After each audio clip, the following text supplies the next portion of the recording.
জল নিয়ে এসো। পান্ডেবাবু কি করছেন আপনি? আরে জল নিয়ে এসো, জল।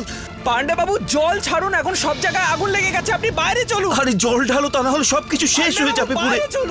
বাইরে চলুন আপনি, বাইরে চলুন। শান্ত হন পান্ডেবাবু, শান্ত হন। পান্ডেবাবু সবকিছু পুরো শেষ হয়ে গেছে। শুনুন, পান্ডেবাবু বাইরে চলুন, ওদিকে ছেড়ে দাও আমাকে। পান্ডেবাবু, বাইরে চলুন। আমাকে ছেড়ে দাও। কিচ্ছু হবে না, সবকিছু শেষ হয়ে গেল। চলুন, আমি ফায়ার ব্রিগেডকে ফোন করেছি। সবকিছু ছেড়ে দাও, পান্ডেবাবু শান্ত হন। ছেড়ে দাও আমাকে। সব সব ঝুলে শেষ হয়ে গেল। আরে কি হলো? সবকিছু ফায়ার কি হয়ে ব্রিগেড, গেল এটা? ফায়ার ব্রিগেডকে ডাকো নির্মোহী। ডাকো না তাড়াতাড়ি। সুশান্ত গেল কোথায়? যে প্রয়োজনের সময় নিজের দায়িত্ব ভুলে গিয়ে পালায় তার খোঁজ করে লাভ নেই। ফায়ার ব্রিগেডকে ফোন করো, দেখো কত দূর পৌঁছলো। হ্যালো ফায়ার ব্রিগেড, আমি আপনাকে ফোন করেছিলাম, এখনো কোনো গাড়ি আসেনি, তাড়াতাড়ি কত গাড়ি দূর পাঠান। এসেছে জিজ্ঞেস করো। কোথায়? আগে গেটের দিকে দাও, গেটের দিকে। দীপ পেছনে সরে এসো প্লিজ। আরে বারবার বলছি ভেতরে লোক রয়েছে। ৩৫ বছরে প্রথমবার পান্ডেবাবু লোকেরা দৈনিক দর্পণ সকালবেলায় পাবে না। এটা কেমন ঘটনা?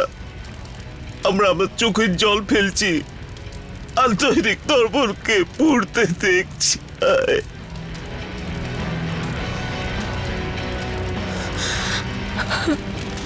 দিদি প্লিজ পেছনে এসো।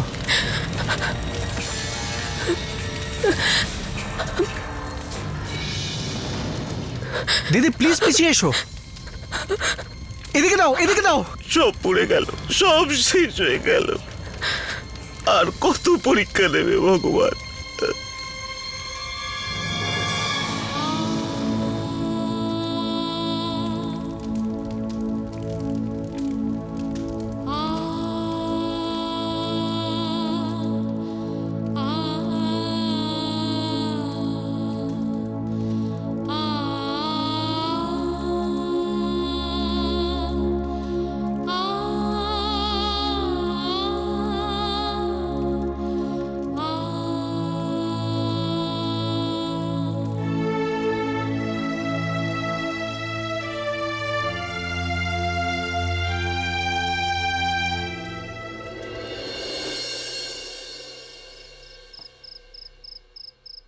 স্যার, সিলান সিনহা সাহেব, বলো। কাজ হয়ে গেছে সাহেব। এই তো সাবাস, ভেরি গুড। আর একটা কাজ করো, এখন কিছুদিনের জন্য আন্ডারগ্রাউন্ডে চলে যাও। লোনাওয়ালাতে আমাদের ফার্ম হাউসে পাঠিয়ে দাও ওকে। পরিস্থিতি যখন ঠান্ডা হবে আবার ওকে আমরা ডেকে নেব। আর একে হ্যাঁ স্যার। চললাম সাহেব।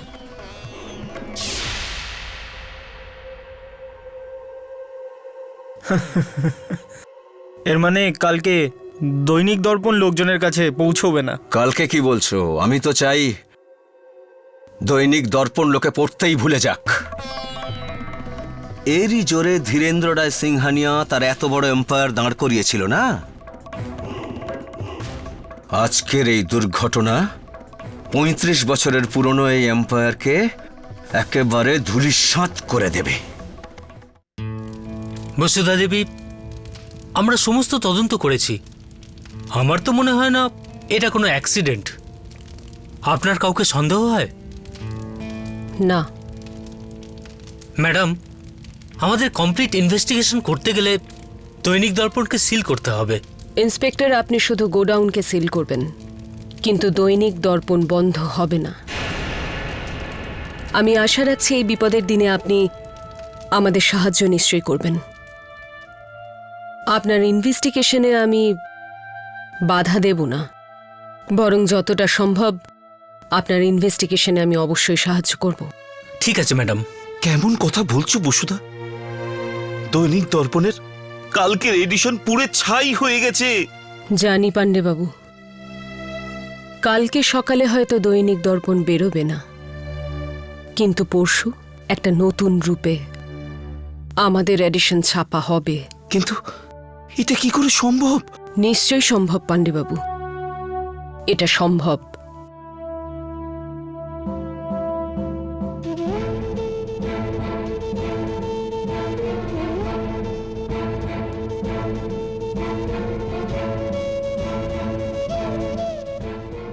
দৈনিক দর্পণে আগুন লাগেনি, লাগানো হয়েছে।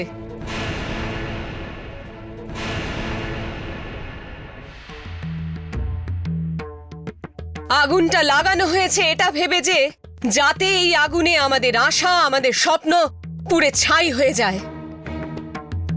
৩৫ বছরের ইতিহাসে এটা সবথেকে বিপদের দিন। ওদের উদ্দেশ্য এটাই যে এই কাগজ যা হাজার লোকের অন্ন যোগায়, যে কাগজ ৩৫ বছরের কঠোর পরিশ্রমের ফলে খবরের জগতে নিজের একটা বিশেষ জায়গা করে নিয়েছে, সেই কাগজকে আমরা ভয় পেয়ে গিয়ে বন্ধ করে দেব। আপনাদের মধ্যে এরকম অনেকেই আছেন যারা ৩৫ বছর ধরে আমাদের সাথে ছিলেন। আপনাদের মধ্যে অনেকেই এরকম আছেন যারা এই প্রেসে নিজের বাবার জায়গা নিয়েছেন। আজকে আমি আপনাদের কাছে জানতে চাইছি, দৈনিক দর্পণ কি আজকের এই বিপদের রাত্রের পর কালকের সুন্দর সকাল দেখতে পাবে? নিশ্চয়ই দেখবে। সুন্দর সকাল দেখার জন্য দৈনিক দর্পণের আপনাদের সাহায্যের প্রয়োজন। আপনাদের সবার কাছে আপনাদেরই ক্ষমতা, আপনাদের ভবিষ্যৎ চাইছি। এই ক্ষমতার জোরেই আমরা সামনে এগোতে পারবো, না হলে আজ এই গোডাউনের মতন আমরাও ছাই হয়ে যাব। যদি সাহায্য করতে চান তাহলে আমাকে আর পান্ডেবাবুকে অবশ্যই জানাবেন। ম্যাডাম, আপনি এই প্রথম ওয়ার্কারদের কাছে কিছু চাইলেন, তাও নিজের মনে করে। আমরা দৈনিক দর্পণে শত্রুদের দেখিয়ে দেবো যে ওদের দৈনিক দর্পণকে বন্ধ করার স্বপ্ন কখনোই পূরণ হবে না। হ্যাঁ হ্যাঁ, কখনো পূরণ হবে না, কখনো পূরণ হবে না। দেখে নিন পান্ডেবাবু, যখন আপনার ওয়ার্কার্স আপনার সঙ্গে রয়েছে তখন আপনার হাল ছেড়ে দেওয়ার কোনো প্রয়োজন নেই। আমি সারা রাত অফিসে থাকবো পান্ডেবাবু। ডিস্ট্রিবিউটর আর সাপ্লায়ারদের সাথে কথা বলছি, আমি নিজে কথা বলবো। ওয়ার্কার্সদের যদি কোনো রকম সাহায্যের প্রয়োজন হয় অফিসে গিয়ে আমার কেবিনে দেখা করবেন। দৈনিক দর্পণ জিন্দাবাদ, দৈনিক দর্পণ জিন্দাবাদ, দৈনিক দর্পণ জিন্দাবাদ, দৈনিক দর্পণ জিন্দাবাদ, দৈনিক দর্পণ জিন্দাবাদ।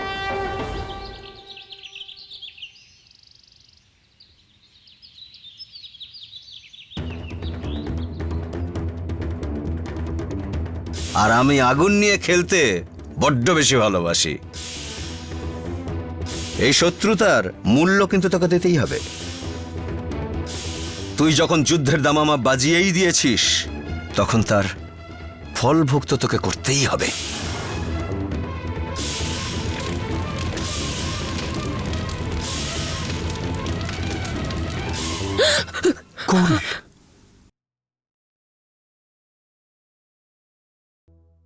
আমি তোমাকে জেনে বুঝে জাগাইনি।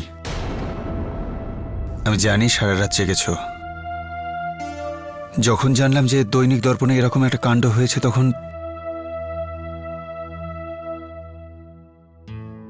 দয়া করে কি এটা বলবেন সুশান্ত বাবু, ঘটনাটা যখন ঘটেছিল আপনি কোথায় ছিলেন? চুপ করে আছেন কেন? আপনার অনুপস্থিতির কোনো উত্তর নেই আপনার কাছে? ভুলটা হয়তো আমারই ছিল।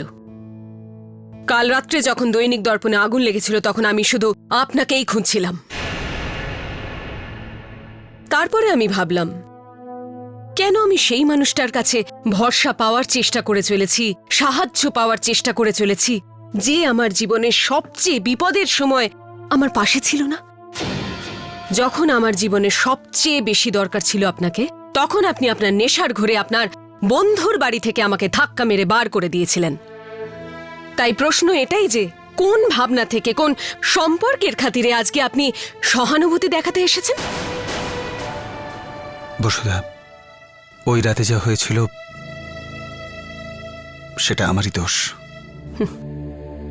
ঠিক যে সময়টাতে তুমি এত আঘাত পেয়েছ, আমি অনেক চেষ্টা করেছি তোমাকে যাতে ওই আঘাত ছুঁতে না পারে, কিন্তু যখন তুমি আমাকে ছেড়ে দিলে তখন নিজেকে সামলাতে পারিনি আমি। তবু আমি মানছি যে ওটা আমারই দোষ ছিল। প্রত্যেক কটা দিন আমি নিজেকে ঘেন্না করেছি ওই ভুলের জন্যে। কিন্তু বসুধা, এখন আমি চাইছি তোমাকে সেই জায়গাটা দিতে যেটাতে তোমার অধিকার রয়েছে।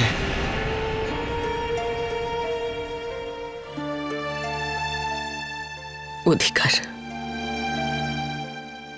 এই অধিকার আর এই সম্পর্কের আমার জীবনে আর কোনো জায়গা নেই। 6টা বছর আমি এই ভুল ধারণায় ছিলাম যে আমি সারাটা জীবন আপনার সঙ্গেই কাটিয়ে দিতে পারব, কিন্তু এখন আমার জীবনের সত্য এটাই যে দূরত্বটা আমাদের মধ্যে তৈরি হয়ে গেছে সেটাকে মুছে ফেলা আমার পক্ষে সম্ভব নয়। অতএব যখনই এরপর থেকে আমাদের দেখা হবে সেটা দৈনিক দর্পণের মালিকার সিনিয়র স্টাফ রিপোর্টার হিসেবেই দেখা হবে। গত 6 বছর ধরে তুমি বসুধার প্রেমিক হয়ে দেখা করছিলে। আজকের পর থেকে বসুধার চাকরের মতন দেখা করবে। দেওয়াল দাঁড়ায়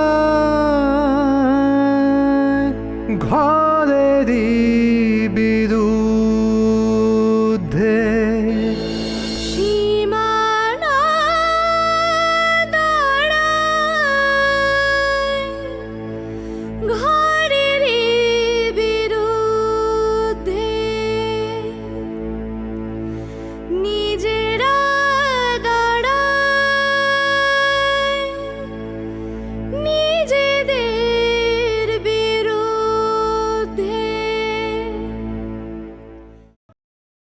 স্যার, সুশান্ত শর্মার গানটা ল্যাব টেস্টের জন্য পাঠিয়ে দিয়েছি, আর ওটাতে ব্যবহৃত গুলি আর ধীরেন্দ্র রায় সিংহানিয়ার শরীরে পাওয়া গুলিটা ম্যাচ করার জন্য যে সমস্ত টেস্ট দরকার ওগুলো এখন হবে। গুড। রিপোর্ট কবে আসবে? স্যার 2 দিন তো লেগেই যাবে। স্যার, রায় সিংহানিয়া পরিবারের সমস্যা তো বেড়েই চলেছে। দৈনিক দর্পণের গোডাউনে তো আগুন লেগেছে।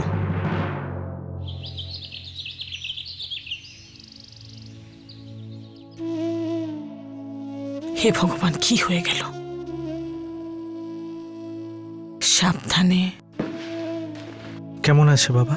আরে কি হলো? সিচুয়েশন ঠিক হয়েছে? আজকের এডিশন জ্বলে পুড়ে খাক হয়ে গেছে। What are you saying? ভাগ্য ভালো যে কেউ আঘাত পায়নি। ডোন্ট ওয়ারি, কেননা দৈনিক দর্পণ আরেকজন ধীরেন্দ্র রায় সিংহানিয়া পেয়ে গেছে। আমি বলেছিলাম না, দিদিকে ফিরিয়ে আনার জন্য আমাকে যদি সবকিছু খোয়াতে হয় সেটাতেও আমি রাজি। তার আগেই ও এসে গেছে। আরও নিজেই সব ওয়ার্কারদের সাথে কথা বলেছে। সকলের মধ্যে এমন উৎসাহ উদ্দীপনা সঞ্চার করেছে যে যেমনটাকে বাবা করতেন। সকলকে এই আত্মবিশ্বাস জুগিয়েছে যে আজকের এডিশন না বেরোলেও কালকের এডিশন অবশ্যই বেরোবে। ওকে বাড়িতে নিয়ে আসলি না কেন নিজের সাথে? ওটা উপযুক্ত সময় ছিল না, কিন্তু এখন আমি নিশ্চিত ও অবশ্যই বাড়ি ফিরে আসবে।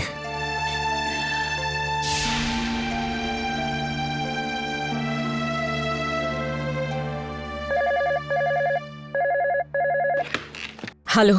হ্যালো বসুধা, কেমন আছো? সবকিছু মঙ্গল? ফোন কেন করেছেন সিনাবাবু? আজ দৈনিক দর্পণ ছাপা হলো না। কি আশ্চর্যের ব্যাপার, তাই না?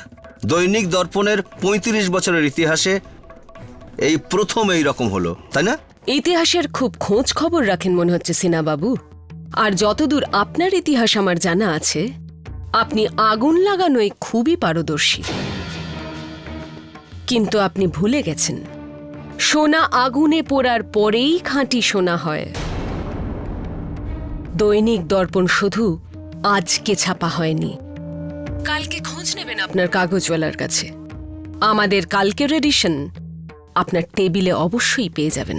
এখনো সময় আছে, সামলে যাও। এটা তো সামান্য একটা আঘাত ছিল, ভবিষ্যতে বড় দুর্ঘটনা ঘটতে পারে। বলেছিলাম তোমায় আমি। আমার সাথে খেলতে এসেছো তো। আজকাল হুমকি দেওয়ার জন্য আপনার হাতে অনেক সময় আছে সিনাবাবু। গদি চলে যাওয়ার পর সব নেতাদের কি আপনার মতোই অবস্থা হয়? দৈনিক দর্পণকে আপনার এই রাজনীতির কুরুক্ষেত্রে জড়িয়ে ফেলবেন না সেনাবাবু। না হলে আমি এমন চক্রব্যূহ রচনা করব যাতে আপনি নিজেই আটকে পড়বেন। বাহ বাহ তাহলে তো রাজনীতির এই কুরুক্ষেত্রতে তোমার সঙ্গে যুদ্ধ হবেই হবে। তবে যুদ্ধ শুরু হোক সেনাবাবু। এই যুদ্ধে সমস্ত রকম মোকাবেলা করতে আমি প্রস্তুত। দেখা যাক জয় কার হয়।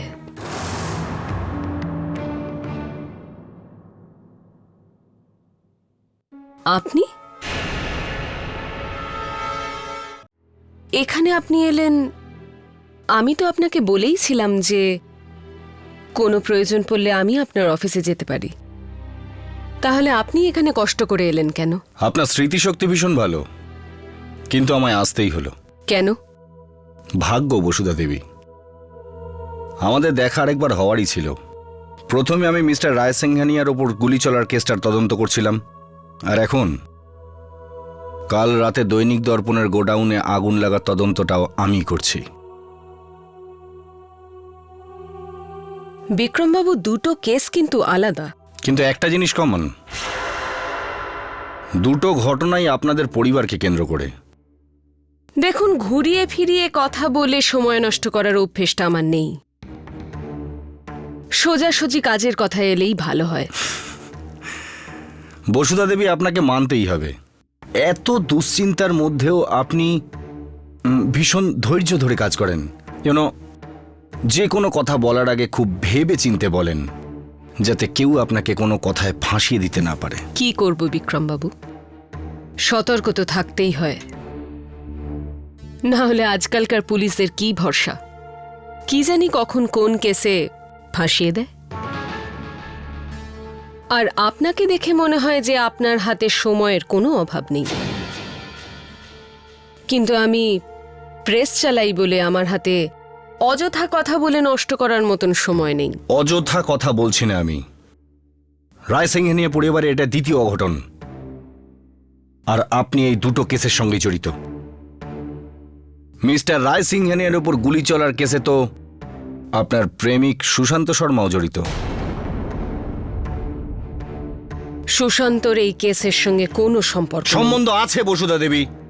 বিয়ে ভেঙে যাওয়ার পর মিস্টার ধীরেন্দ্র রায় সিংহানিয়ার উপর সুশান্ত ভীষণভাবে ক্ষিপ্ত ছিল, আর সেই সময় মিস্টার ধীরেন্দ্র রায় সিংহানিয়ার সব সত্যিটা আপনার সামনে আসা। এবার আমি এটা জানতে চাই যে কেসটা এমন নয় তো যে এই ঘটনাটা আপনারা দুজনে মিলে প্ল্যান করেছিলেন?